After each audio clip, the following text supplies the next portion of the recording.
আওয়ামী লীগের শাসন আমলকে আইয়ামে জাহিলিয়াতের সঙ্গে তুলনা করেছেন অন্তর্বর্তীকালীন সরকারের প্রধান উপদেষ্টা অধ্যাপক ডক্টর মোহাম্মদ ইউনূস।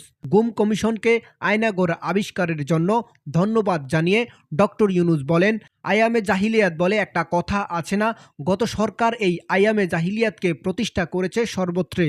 বুধবার বেলা ১১টার দিকে আয়নাঘর পরিদর্শন শেষে সাংবাদিকদের এসব কথা বলেন প্রধান উপদেষ্টা অধ্যাপক ইউনূস। আয়নাঘর পরিদর্শনে তার সঙ্গে রয়েছেন দেশ বিদেশের গণমাধ্যমের প্রতিনিধিরা ও ভুক্তভোগীদের পরিবার। অধ্যাপক ডক্টর ইউনূস জানান, গুম কমিশনের প্রতিবেদনে এই আয়নাঘরের ডকুমেন্টেশন বাধ্যতামূলক করা হবে। একই সঙ্গে যারা এই ধরনের কাজের সঙ্গে সম্পৃক্ত ছিল তাদের বিচার করা হবে। এসব তথ্য প্রমাণ সিলগালা করে রাখা হবে এবং বিচারের জন্য ব্যবহৃত হবে বলে জানান প্রধান উপদেষ্টা। তিনি বলেন, আপনারা সবাই সঙ্গে ছিলেন, কাজেই আমার নতুন করে কিছু বলতে হবে না। আপনারা সবাই দেখেছেন। এ কথায় যদি এর বর্ণনা দিতে হয় তবে বলতে হয় এক বিভৎস দৃশ্য।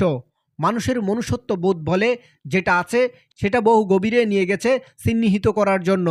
নৃশংস প্রতিটি জিনিস। তিনি আওয়ামী লীগের শাসন আমলকে আইয়ামে জাহিলিয়াতের সঙ্গে তুলনা করেছেন। আয়নাঘরে যে নির্যাতন নিপীড়ন চালানো হতো সেটাকেও জাহিলি যুগের সঙ্গে তুলনা করে বলেন, নৃশংস ব্যবস্থা, প্রতিটি জিনিস যে হয়েছে এখানে যতটা শুনি অবিশ্বাস্য লাগে। এটা কি আমাদের দেশ, আমাদের জগৎ? প্রধান উপদেষ্টা বলেন, বিনা কারণে জঙ্গি আখ্যা করে মানুষকে তুলে এনে এসব টর্চার সেলে নির্যাতন করা হতো। তিনি বলেন, এখন শুনি সারা বাংলাদেশ জুড়ে আরও ৭০০ থেকে ৮০০ আয়নাঘর আছে। আমার ধারণা ছিল শুধু এখানেই আছে। এগুলোর সংখ্যাও নিরূপণ করা যায় না। কতটা জানা আছে, কতটা অজানা আছে।